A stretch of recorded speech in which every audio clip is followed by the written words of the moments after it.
Hello. Oh, wait 1 second.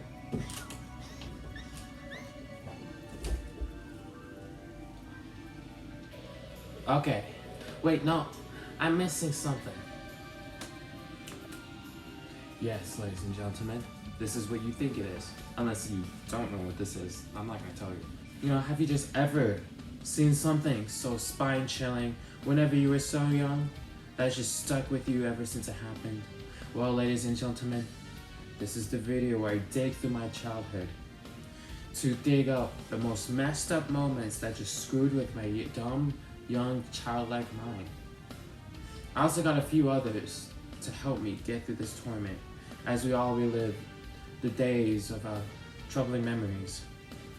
We look at all sorts of medias, including games, movies, cartoons, and creepypastas. If there's anything that happened in your childhood that has just never left you, then please let me know in the comments below. But let's go ahead and get this video started. When it comes to video games, then there was tons that scared me, to the obvious ones that were meant to terrify people like Silent Hill, to the most friendly game imaginable like Mario Galaxy. Let's go ahead and start with the more recognizable games that are meant to freak you out. Silent Hill was a game that I'd already heard about but never thought about playing until I was just searching the PlayStation Store with $20 and found it randomly. The game I never thought would freak me out so badly. You know, just for a bit of context, I was a bit of a horror fanatic at the time, watching a lot of horror movies, but these horror movies were only in-your-face scary and not the subtle, atmospheric like before mentioned Silent Hill. I also have never really played any horror games up at this point, and I've only watched others play them, so this was a whole first-time experience that I would truly never, ever forget. It starts out with this weird, complex cinematic, which was so cool when I witnessed it. It definitely gets the job done with explaining the plot and motive of the character. The whole beginning of the game is done so well, already starting with this downward spiral as the character frantically chases his daughter, but ends up in a barely lit up alleyway. At this point, I was just mesmerized by the soundtrack and how natural it all sounds, with the metallic banging and the howling bells. Then the creature showed up, and I lost my The transformation into a dark, desolate area to something so rustic and disturbing was just enough for me to turn off the game, but I came back to my surprise, because there was something so intriguing about it that kept drawing me in. The soundtrack and graphics was so strong for being a 90s game, and the level design was so labyrinth-like that I got stuck in the open world section. The game was so confusing to begin with, with the whole cryptic messaging. Like, do games really expect me to know what these numbers and symbols are supposed to mean? Like, what the actual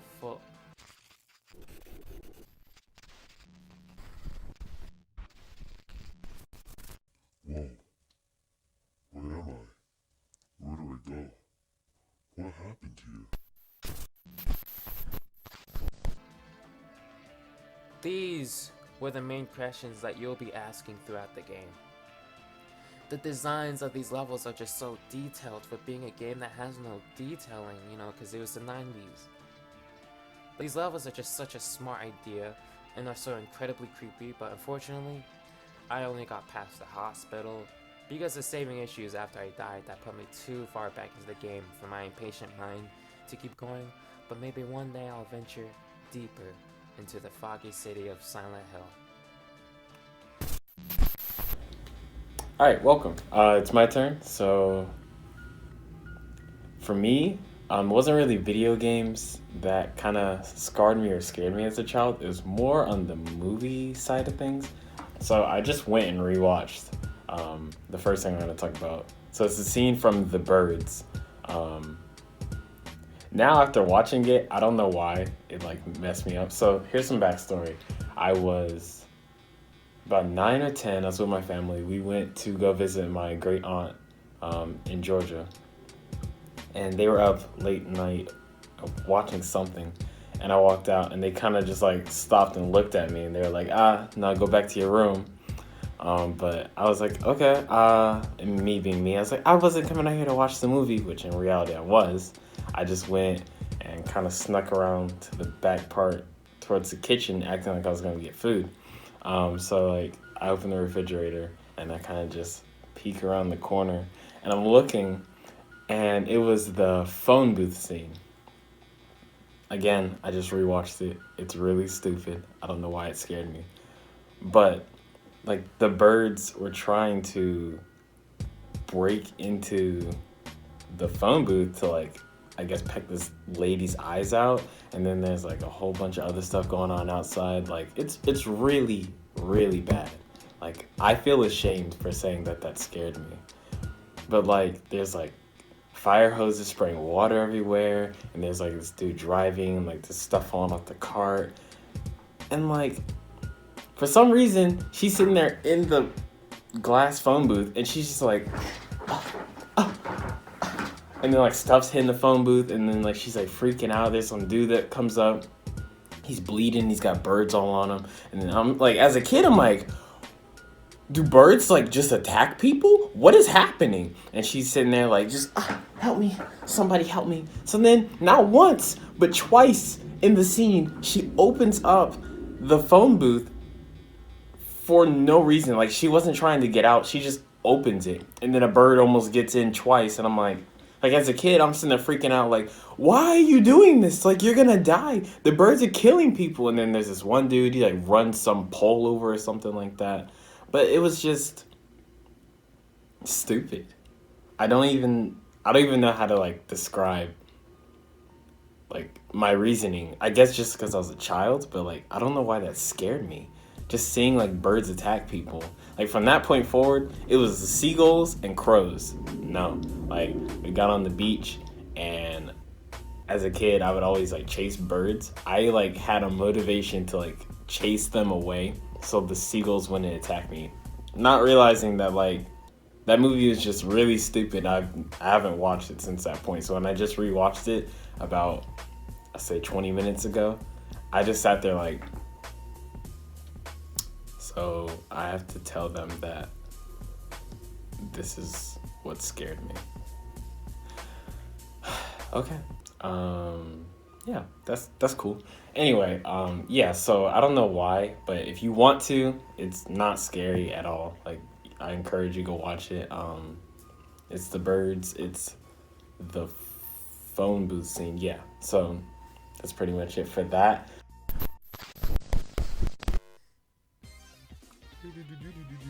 Okay. Hello. Let's talk about the most inoffensive, non-scary game of all time. Super Mario Galaxy 2!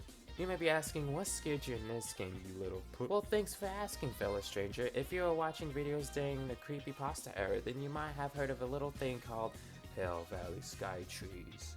You go, what? Yeah, that's right. Nintendo had this thing called Hell Valley Sky Trees that would watch over you in a level called Shiverburn Galaxy, which was actually a pretty fun level up until I found out about the Hell Valley Sky Trees.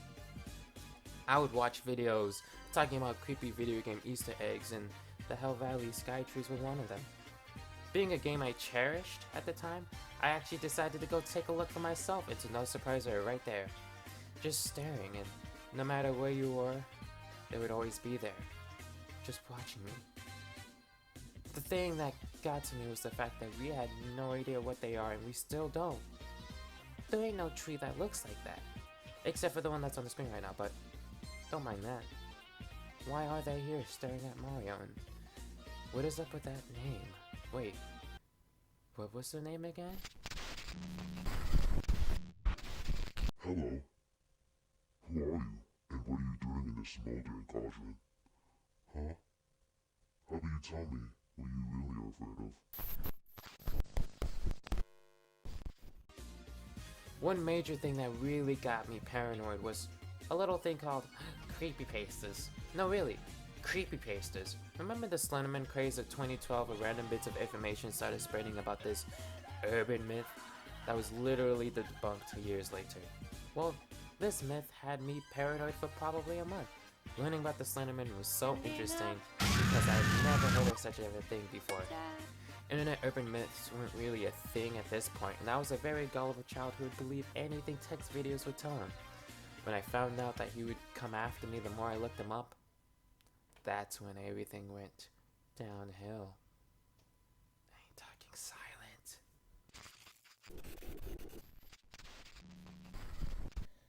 And then I saw a dog attacking my sheep. I think it was just looking at it. So I started to hit the dog. And then it started attacking me. And it started having these red glowing eyes filled with rage. And it started running and jumping at me. And killing me. I didn't know what to do. My next trauma in Minecraft was this weird, tall, black figure with purple eyes. It was this guy, or I don't know, named Enderman, provoked and hit the mob. It opened its mouth and teleported behind me. I started to panic, started hitting it. You know, it won't help. So I started to panic and scream. That's the point. That point, I never played Minecraft ever again.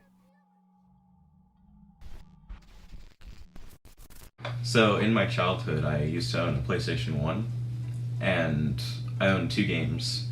One game was called Quake's Neo, and the other one was Activision Classics, and it was a collection of old Atari games. There wasn't anything particularly scary about these games, but it was mostly the odd sound effects and weird music that played during them that kind of put me off in my childhood. Once again, nothing scary, just odd sound effects that made me not want to play them. What scared you about Flapjack? What else scared you again? And Courage. The dog that's cowardly. So basically that one mummy episode. No, was it the mummy episode? Like, you know what I'm talking about? The Pharaoh's Curse or some shit. Like, I don't know. What was it called, like King Ramsay or something? I think so. Yeah. But that fucking show was scary. Wait, can I curse? Yeah, that movie scared me. It was It was an episode. Don't worry, with the power of editing, all these mistakes will instantly vanish. And what was the other one? Flapjack.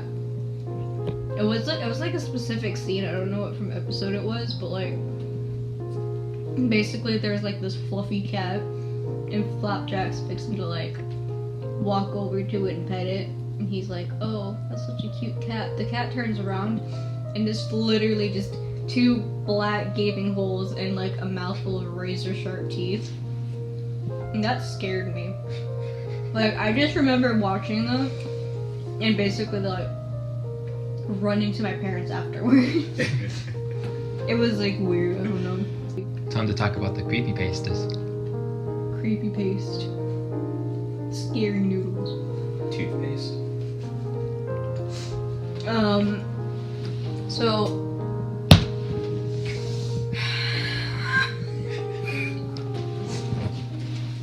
It's very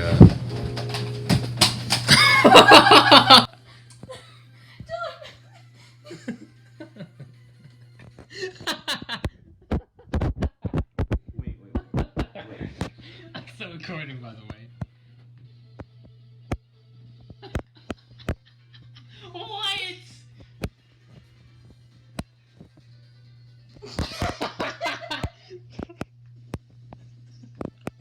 please do that in. I am. I mean, I didn't know I could do this. I never. I mean, they're probably gonna be wondering why we're playing this crappy game, but I'm definitely gonna leave it in. The nightmare has ended. Sorry. We're setting it up here, so nothing bad will happen I'm sorry. anymore. But hey, you learned something new. I guess so.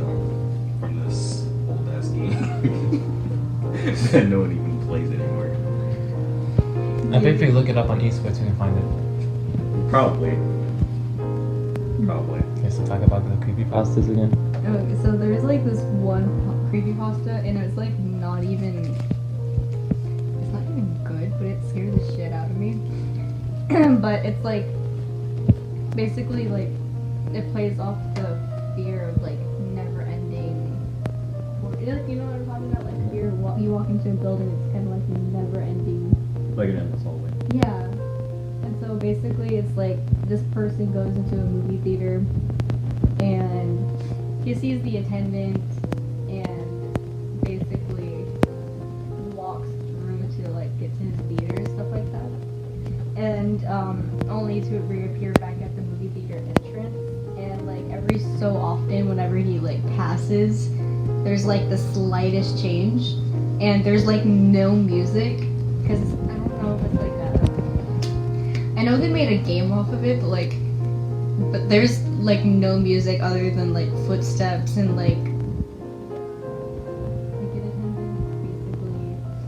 basically like has like this demonic kind of like sounding. He doesn't even talk. It's like kind of like a demonic sounding voice. But yeah, that scared me, and now I hate corridors. Suicide Mouse. Suicide Mouse. That one's cool. That was funny. I don't know, like I felt that, like he's just walking down the street, kind of like I forgot the basis of it. This But, like, the screams and the. But like he basically it's based off an episode where I think he like saw that when he was like dating somebody else or something. It was weird, but like he was like planning a date or something. I could be wrong, but like after that he finds out he's walking down the street and it's like sad music, and then eventually like the music distorts to like screams, and then like there's a few minutes of silence, and then the screen blackens, and then like he just hears a shot, and bruh, he pulls a Tom and Jerry. Oh. I mean, he got hit by a train. Never mind. I mean, he also got his head chopped off. Beef lovers. He was also pulled into hell. Black people can't listen to the Mario theme or they'll die. It was Sonic.exe? Yeah, that one's weird. I Like, it's not even good, but it's weird. said the name. I didn't talk about it, so you can talk about that if you want. Shit, I don't know. I don't remember a lot. It was like a game. Yeah, it was like a game, and you have like you get to play side characters. Tails, I saw Knuckles, and that. Eggman. It's kind of dumb. It was dumb. At the time, it wasn't. Like 12-year-old I us thought was quaking. 12-year-old me was quaking. I was like, Same. I'm like, what the hell is this? I mean, you were 13. but like, remember those girls who like tried to kill their friends because they wanted to be they wanted to be part of the Creepypasta family. That was the Slender Man Yes. girls. They were like, let's kill our friends so Slender Man would choose us or something. That was really dumb. Yeah, it was dumb. That was The funny. girl survived after like 40-something stab wounds. Yeah, now she's living life like Larry. She's tough. And then I think recently the girls just got like sentenced to jail and something. Like they're not even in jail. They're like in a psych ward or something because they believe they're truly psychotic. I mean, duh. And they probably wanted that, bruh. They probably were like, take me to the psych ward so I can go see my baby Slender Man. Oh my god. Like, if you think about it, that's probably what they wanted. Slender Man's gonna save me. How terrible. Exactly. And that's why people should stop writing like Fanfiction. about like Slender Man and how like he has like other people he specifically chooses. Creepypasta fanfiction. Cause like there's like other like people who are related to like the Simon story, like Jeff the Killer. Creepypasta Yeah. fanfiction. Yeah, and then there's others, so I don't know the names. These are dead ass just Italian restaurants. Indie noodle. Really? Really? So like I hear Sonic.exe creepypasta. Get away from me. Bruh. It's like some creepypastas are stories, some are videos, some are games. It's weird. Like some of them people have skits about. like Marble Hornets. I saw that. That one, that's I actually used that in well the video. made. Yeah, But like people take it like way too far. for sure. Like They treat them so serious. Exactly. Like the Jeff the Killer fan. Oh my god, they're so stupid. And the image is just so dumb. it is. He looks Yeah. like a raw chicken nugget. Yeah, and when I used in the video, I used the dumb image of him. The original was already dumb, but I used the dumber. Like, he looks lame. You should have used the fan art. Ew. The But- fan art looks better than the actual picture. Whenever this part comes up in the video, I'll use it. I'll use this fan art. Thank you. Insert right here. Okay. If I can do that. The second thing that scared me, and I forgot to go rewatch this, but if anyone's seen The Lovely Bones, go ahead, go watch it. There was one scene in there. I don't even remember where I was or why I ended up like walking in on that certain scene. But it was, I don't remember too much of it, but it was like the little girl, she was, I guess, like talking to some guy or something along the lines of that. And basically like he had tricked her into coming out into like this field or something like that. Or maybe like, all I know is there was a hole where he had like this little underground bunker, I guess you could say. And like he basically fooled her into going in there, right? So basically he like tries to kidnap her, obviously. He wants to kill her. And like she realizes, so she starts like trying to get away from him, and I guess they're fighting for a little bit. And she starts climbing up the ladder to get out the bunker, right? Well, she gets out, and like as a kid I'm sitting there watching like, oh my god, she gonna die? And she gets out, so I'm like, oh, okay, she's good. And then like I guess she did die. The ghost of herself is looking back at the guy, like stuff her actual body in the bag or whatever, and it's all bloody, and I'm sitting there like, what? Wait, no wait. Movies don't have sad endings. No wait. That, I mean, it wasn't the end, but like as a kid, I didn't comprehend that she was actually dead. I was like, no wait, she's supposed to live. Like, she's supposed to live, right? And I wasn't supposed to watch it, so like I wasn't gonna ask my mom or tell somebody about it. I just kind of sat there like, oh, she's dead. And then like a couple scenes later, I guess it's like her dad and her mom are like sitting in like this room. They have like the bottles with the boats on the inside. I guess he made one with his daughter, and he was like freaking out because I guess like he realized she was dead or they couldn't find her, and he was just smashing everything. Like he was crying, and then he gets to like the boat, the bottle with the boat that him and his daughter made, and he's gonna smash it, but then like he just like starts crying and just holds on to it because that was the last thing he had of her. And I was just, I don't know, like as a kid just watching that, like, dang, his daughter really dead. That's not alright. I don't know how to, there's nothing for me to say. Like, as a, I guess, 8 or 9-year-old, I don't remember. I think we might have been in Belgium, so I say 8, 9.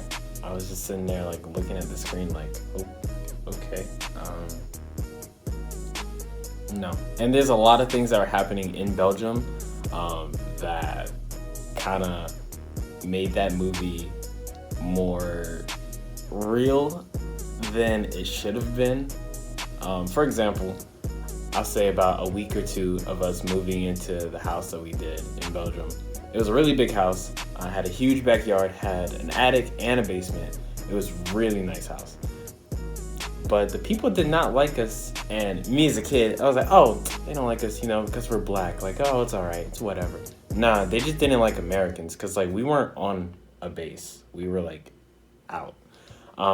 So they threw a bloody dead cat in our backyard, and it was just laying there.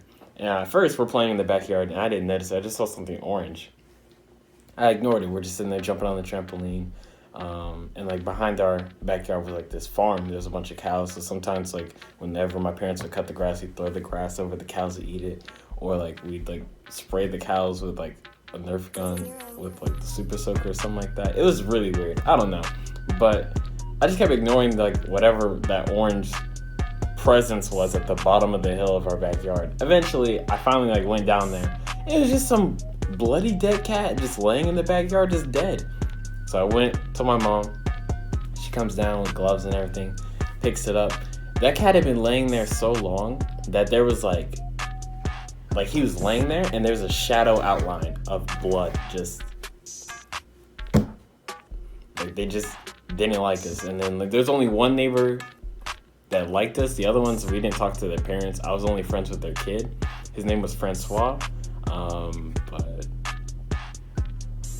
he spoke very, very limited English. I don't know how we had any conversations. Like it was, he would say something and then I would hear trampoline. And I was like, oh, you wanna jump on the trampoline? Cool, yeah, we'll do that. And then he would say something, it was like a whole sentence. And then like in the middle of that, I heard like food or something. And I'm like, I'm sorry. And then like vice versa. If I'm talking to him, I say like 2 words in French and he's looking at me like, yeah, not understanding. It was, I don't know, like all of that with people not liking us just because we were American, and then like seeing that movie and like there was not really too much of a correlation, but just seeing like an adult kill a child, me being a child, where I already knew adults did not like us, it was no. I love the horror genre so much that I became desensitized at some point to where I just wasn't affected by anything. I still enjoyed watching all kinds of spooky movies like this and that. Yeah, I know, I was a normie at this point, don't judge me. Nothing really got to me until creepypastas. Yes, I know, I'm a puss. As you already know, Slender was the first creepypasta I discovered, but there was so much more that I witnessed after that. You see, I was the type of kid to fall into deep rabbit holes on the internet as aforementioned creepy video game Easter egg videos, since there's absolutely no reason why I would ever search that up, right? You know, the scariest creepypasta was a little known thing that nobody knows about called Ben Drowned. It was about a boy named Ben Tennyson who drowned. And with that kind of name, he definitely deserves it. Sounds like some kind of hoopla. You know, this statue literally gave me a nightmare one night for some reason, and it kind of made me scared to sleep on my back. You know, that's actual, like, trauma. Oh, God. I mean, come on, that statue looks terrifying. Just look at it.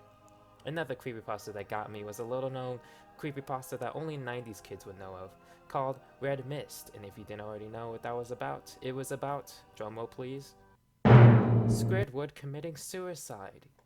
Not one of our best confessions. Yeah, the picture, the freaking photorealistic bloody picture of Squidward did creep me out like a lot. But it didn't give me a nightmare, so ha! Man, there are a lot of picture-based creepypastas that made me feel alive, including, but not limited to, smiledog.exe, sonic.exe, my name Jeff.exe, and apple.exe. Why was I afraid of an apple? Once again, not my proudest memory. I may have feared these creepypastas because of how unpredictable they were. It really was like the Wild West up in here. Good thing that I'm not afraid of real fears like my financial situation, my anxiety, racism, loneliness, mental illnesses, and death from literally everywhere. Unlike those silly creepypastas. There was another type of creepypasta that just terrifies me to the core of my bones and The long story-driven creepypastas actually traumatized me because they were actual good short horror stories that had effort put into them. These stories don't depend on spooky images or gory imagery like most creepypastas. No, the creepy photorealistic, no, these stories actually made themselves sound realistic while depicting human-like situations. My favorite being the Russian sleeping experiment, which deals with the idea of sleep deprivation. I actually thought this was based on some kind of truth, since the descriptions were so detailed and the ending terrified me enough to make me read more into it, not realizing it was just some story about government experimentation. I mean, a lot of these were about government experimentation. Another cool story that I found enjoyable was Candle Cove, which was a story about an internet forum discussing a childhood show that never actually existed, which hints at a bigger story that just makes me shiver me timbers. I'm so sorry. Gateway to the Mind was another story which revolves around human experimentation going heavily wrong. The ending in this one actually gave me an extra existential crisis, which is always fun, you know? And don't even get me started on the Harbinger experiment. This is and always will be the best creepypasta ever created, and whoever wrote it deserves a cookie. Yes, guys. The official award cookie. Yes, it's another horror short about human experimentation, but it involves a twist with a sci-fi interdimensional take on the subject and living in the sunlight. Yes, ladies and gentlemen, living in the sunlight. These are stories you should absolutely check out if you think all creepypastas are the same schlock where some boy finds a haunted game cartridge with images of the protagonist of the game with guts hanging out or something retarded. Then there was other stories that creeped me out as a kid, involving one where a random guy explores an abandoned Disney park where he discovers an evil Mickey mascot. This one creeped me out because of the realistic sounding location. I think it was disproved, but I mean, once again, the creepypasta is not supposed to be real.